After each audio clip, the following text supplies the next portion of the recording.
So good evening, everyone, to another Startup Central Victoria Meetup.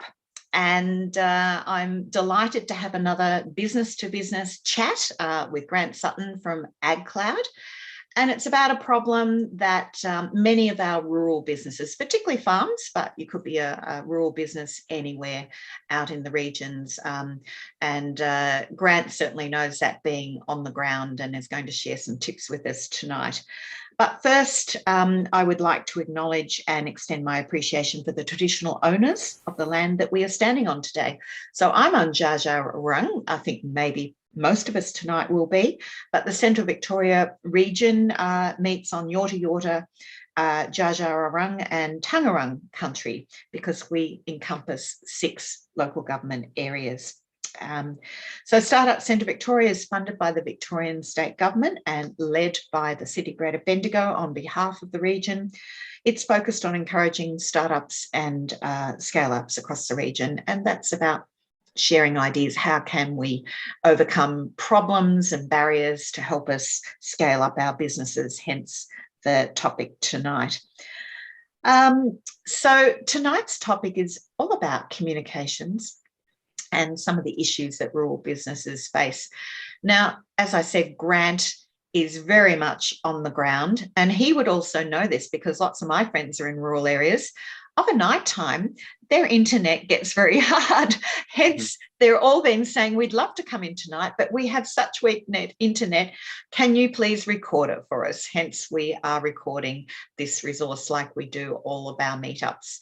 And when the connectivity is more favourable, they will be all going to our website and watching this recording. So Grant, we may not get the questions tonight, but believe me, the information will be very valuable to you.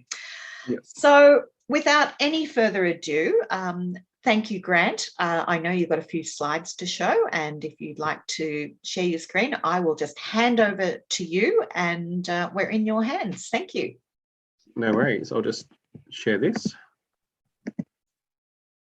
So I'll just, thanks for the introduction, Kerry, and thanks for anyone who's watching and also watching the recording later. I'll just give a bit of background. I've worked in IT for about 18 years, running a small business and serving small businesses.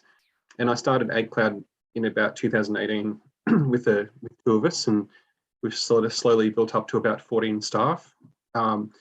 And that's as a result of Victorian government technology trial on farms. We've had to install about 150 farms with new technology, which we sort of developed, and it was called the IoT Smart Farm Trial. So so that's been a 3-year kind of rollout, and it's been amazing. An amazing process going through that. So in that process, I've learned a lot about the needs of connectivity for farmers, because the technology which we had to implement had that requirement, and that wasn't always the case when we would get onto certain farms. So so this is really what I've basically come to be made aware of, as I sort of knew it was a problem, but not to the extent of what I'm presenting tonight. So I just want to bring some of those to people's attention, and just if anyone has similar issues, then they can kind of look at this as a way of understanding that other people have this issue too. So I'll just so basically, why provide this information? I'm sort of dumping slides on the screen here because it's just easy for me to go through each point. So people often pay more than they need to for a service they have. So often I go to a farm and I just see a farm business will have 6 mobile phones, family members and workers and all that kind of thing. They'll have different internet connections, and I look at that situation, I see they're paying way too much for all of the mobile phones. Like, they're on plans that are just outdated. They don't have the time to kind of work out or understand what plan they should be on. They don't sort of yeah, they might have one example was a farm that had 3 different buildings, with different internet connections in each building, yet they were quite close together. Yeah, so I mean, we want to shine a light on the services and to try and find the best possible unbiased view of it. So yeah, and we'd like to put all our options on the table. Like, there's often ways to bridge internet connections to buildings and reduce the services that they have, so that they can have a better, it can save them a lot of money.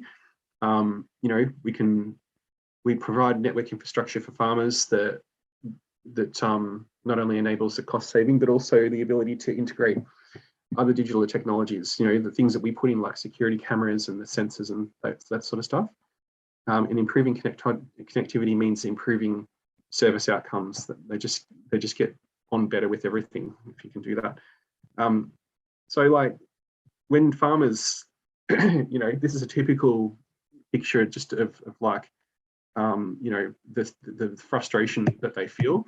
They sort of look at these kind of words and terminologies and just don't really have an understanding of a lot of these things. Like, in the industry, we know what all these words mean, but people on farms, they just hear this kind of language and they don't kind of just understand, and they don't feel comfortable, with what each of these things mean. Yeah, and so that's kind of what we're about. We're trying to make it simple for people, and unfortunately, in a slideshow which like what I'm trying to do here, it's very difficult to try and make it simple. But I want to just give some foundations on how things can be made a bit better. So the benefits of improving telecommunication and connectivity are, you can improve the performance of people, so make their internet obviously run better, which means better speeds and all sorts of things. You can give them, greater enablement, means they can, they can sort of understand their choices better and that kind of thing. Reduce their costs and greater control. So yeah, all of those things are very important, and that's the reason for doing this. Just next slide. So what we want to do, is get people to, empower people to sort of collect information and gather the facts for themselves about their digital kind of needs. So it's very important, this is as a starting point, that the people can, get a good picture of what they have and understand what sort of, what's their plans, what data usage do they have, or do they need, and all that kind of stuff. So that's why I put this slide. It's important to gather these facts from the start and to have an understanding. It's a bit like, there's an anxiety around this process for a lot of people. They don't really want to tackle it because it's just a scary thing that's not understood. And so we do help people with this process, but I encourage people to go through this process themselves if they can. And how to do that is basically you're gathering information. So you start out by making a list of all your services. You have your account numbers ready to go, written down, and then you call your service providers, and you can use a spreadsheet to write down all that information and record that information. And I have one which I'll put into the chat a bit later as well, just as a link. So once you document these facts, you've got an existing plan cost per month and contract period and all that kind of stuff. You can have that information there waiting for your next move. And I just sort of say, take your time when you do it. Just, don't have to do it all at once. You can just, periodically do it. But that ultimately, once you have all that information, that's what I, can assist, with people and analyze that to sort of, to go through it with people and talk about how to improve things. So it's important to calculate your usage. So the best thing there is there's a couple of ways to do it, because usage is is critical in making decisions. I'm not sure where the printer's going, but yeah, so basically there's an app called My Data Manager, which I've put on my phone, and I just wanted to put this out there because you can see very clearly the types of data usage that are, there's two types that are both basically your mobile phone will use. There's the mobile data and there's the Wi-Fi data. And you can kind of see the comparison there between the two with the different, colors and so forth. But basically, if you put that on your phones and tablets and just get a bit of a footprint of what your data usage is, that's very handy information for us to help you to collect and basically work out what plans you could be shifted onto to help you make a more informed decision, sort of thing. So so next slide. So really with this sort of thing, there isn't a one size fits all, because there is just it's quite a complicated thing to decipher for, and that's where we come in to help people, and we'd like to do that. So yeah, like with internet service locations, there might be internet service locations may be different to mobile service locations. So there's a lot of confusion around, the fact that, if you're in a certain location that might have good mobile service, it doesn't necessarily have the same type of internet that other people in other locations have. So that's a sort of important point to remember. And another point I wanted to sort of put out there, and I was sort of hoping that this could be a discussion, with people in the forum, but we don't really have the people here. But basically, NBN, a lot of people get confused with what NBN's role is. So NBN are wholesalers of internets to retail service providers such as Telstra, Optus, and iiNet. Like they're called retail service providers. So NBN aren't necessarily, they're not.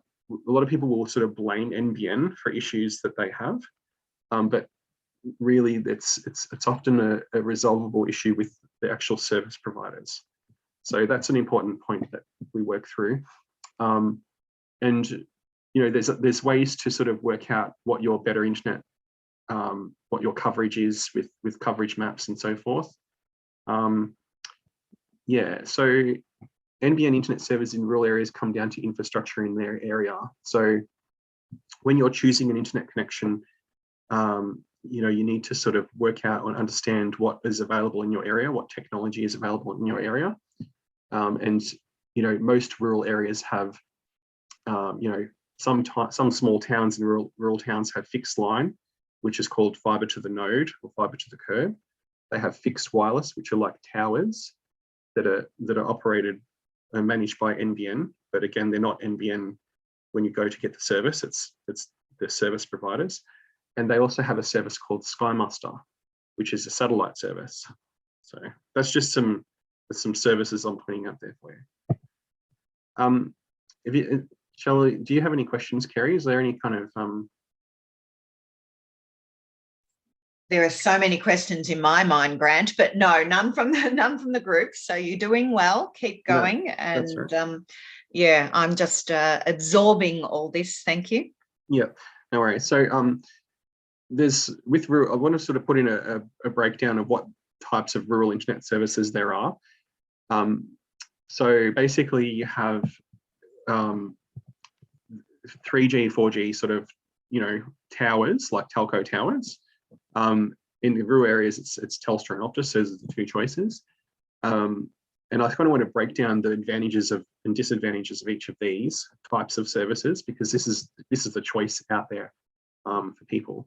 So basically, the 4G towers, the towers out there, they're subject to terrain and distance from the towers.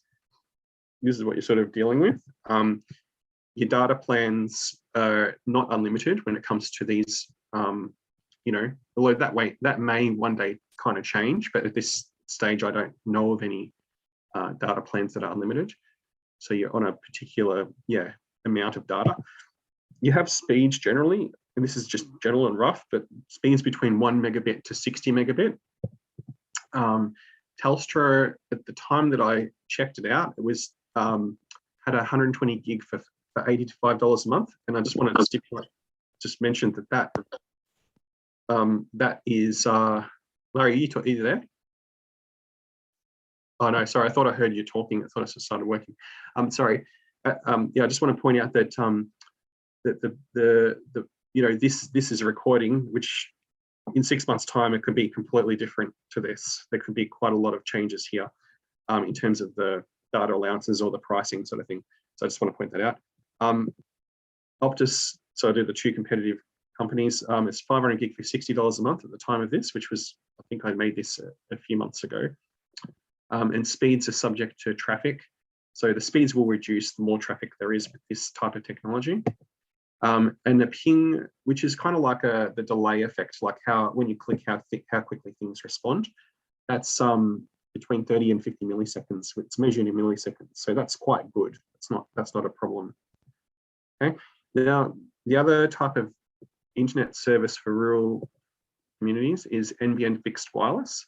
So NBN fixed wireless has a kind of a footprint of service, and you can see in the purple up here, that footprint is it's a patterned area here.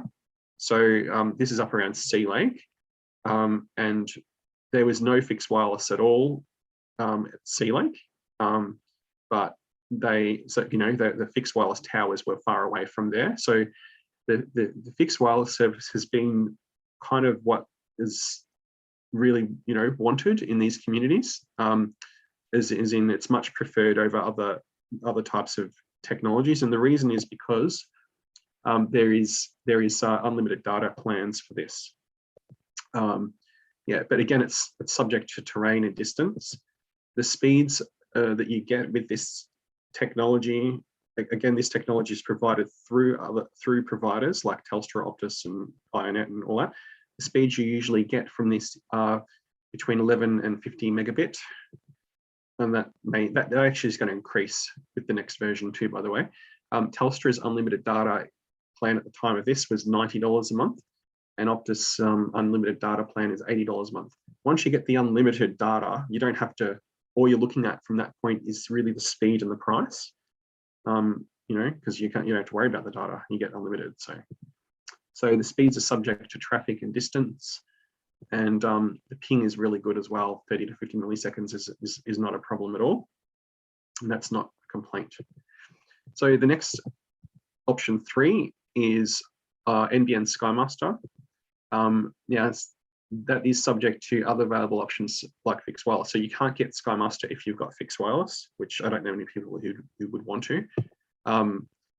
The data plans, there's no unlimited plans available. So you can't just, you can't get anything other than a plan, for that in a particular price plan. Speeds between 25 and 5 and burst speeds of up to 60 to 20. So when I say, I'll just clarify, because people might wonder what the heck that is. 25 megabit download, that's like, it's like when you say watch Netflix, for example, you can watch it at probably about 4 megabits a second. You can probably watch that and it will stream and will work without disruption. But like, it sort of gets better, like the algorithm for Netflix kind of, I believe it just has a, when you've got a really good speed, it smooths itself out and works a lot better. But yeah, you can watch it and it does work, I think about 4 megabit. I don't know if it's any less, it might, but yeah. SkyMesh is $90 a month. SkyMesh is a provider for this type of technology, and a maximum plan of $200 a month. So there's quite a cost there, a monthly cost. If you're on this service, you actually pay quite a lot. And there's no unlimited data either. So a lot of people are up on the $200 pricing, because they're trying to get all the data they can because they have to, and they're paying $200 a month for it. So 70 gigabit peak, 70 gigabytes of peak data. So that just means during normal hours, you can get up to 70 gigabytes, and that's a lot of money to pay for that small amount of data. The speeds are subject to weather. if you get like a cloudy kind of day or rain or whatever, it can reduce the speed and reduce the quality of the service. And 650 milliseconds is the average ping. So the delay is there. It's I believe 37,000 kilometers. I don't want to be, yeah, someone can correct that, but I believe that's how far away it's called geostationary orbit. It's quite a distance. So, you've got this effect of like you click, and then if you second and later, longer than the other technologies, it responds because of the distance that the packet has to travel. So there's quite a frustration over that. It affects a lot of things, a lot of applications, and it's quite a complaint, really. And then there's option 4, and this is Starlink. So Starlink is a relatively new, and I hadn't really got involved in Starlink installations for quite a long time, even though it was in trial. But recently we have, in the last 6 months plus, probably nearly 12 months we have. And again, that's subject to coverage areas, which you can see on the map of Australia there. So all of the light color is all available for coverage. And the data plans are unlimited. Well, unlimited is the only residential plan that's available. You don't have any other types of plans. Speeds are between 70 megabit and 250 megabit. So that's a massive jump. Like, you're talking like 25 megabit for the satellite and bursts of 60. But you think of all this area and how remote some of these locations are suddenly able to get this is really quite remarkable. So, it's actually changing lives, this whole thing here. Which is quite I have to ask the question, Grant, why not the top half? Because that's very remote. In fact, it's probably the least populated part of Australia. Well, that's on its way. I believe it'll be, eventually it's sort of increasing as time goes on. So yeah, it won't be probably too long, and it will be. It's still being staged out, I see. Yeah. And I mean, there's more and more of these satellites going up. There's hundreds of them, and they're just increasing, and they're going to get faster, I believe. So, that it's really quite an amazing thing. It's a real disruptor in the industry, like an incredible disruptor. So, you pay $924. That's actually just recently changed for a dish, including postage, and unlimited data for $140 a month. So, I mean, it's not the cheapest plan. You would probably go with fixed wireless if you get it, as opposed to this, but it is really quite incredible. Like, we've done a lot of installations, and we're mind blown every time we do it. So yeah, very impressive. And a 50 millisecond ping is sort of the average ping, and so that's reasonably good. That's wow. That's sort of up there with the towers and that kind of thing. So you don't get the delay effect with that. Yeah, and so basically, we have done a fair bit of using this service, the Starlink service, bridging to farm households of the farm that's owned by the farm. So we put in these stations, and these houses can share that service, whether it's Starlink or fixed wireless or whatever it is, on that particular farm, and they end up saving a lot of money, like being able to bridge these multiple services together. So there's massive savings cost-wise to be made, and also really huge improvements with the with performance of the internet as well with this kind of thing. So I won't go into too much detail about that, but basically we set up a lot of farm-wide networks, bridging from one point to another to those stations, and providing Wi-Fi into these endpoints, into different buildings and sheds and so forth. Yeah, so basically there's one of the biggest benefits for this kind of thing, especially with Starlink, is a service that you can get on your mobile phone called Wi-Fi calling. So what you do is you turn this feature on your phone, and if you've got a really poor service area, say inside a shed or somewhere with that Wi-Fi there, the call will go through that Wi-Fi, and you might have zero reception for the cellular service, but the call is perfect through the Wi-Fi. That is a real huge benefit to a lot of farmers and anyone else really who has that. So, you know, this is just an example of one of the bridging, you know, jobs we've done just recently up in Dargo. We've sort of set up a network for this farm with monitoring cattle and sheep and that sort of thing. And yeah, we put camera stations up, all spreading this one particular farmer's through Starlink, and it's just an absolute amazing. Like it's he's got camera stations on mountaintops. You know, we can see the snow-capped mountains. It's looking at cattle, and it monitors water troughs and, you know, that kind of thing. And I mean, it's just one of the things you can do with this technology. It's quite impressive. Yeah.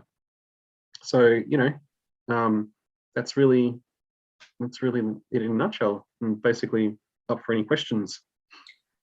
Well, first of all, thank you, Grant, because as a coming from a business family and having operated businesses, and I imagine the same with the farmers, we're busy what we're doing. And when you start talking about pings and megabytes and gigabytes, you know, our eyes just glaze over, because it's not our language, as you alluded to. And it's also, it's a time constraint. You know, I guess what you've highlighted there to me is, you know, the savings, but we have to do our homework. We have to sit down and sift through all this stuff and get a spreadsheet. And maybe I could get that spreadsheet and put it on the website, if that's okay. Yeah, that'd be good. That it can be downloaded. That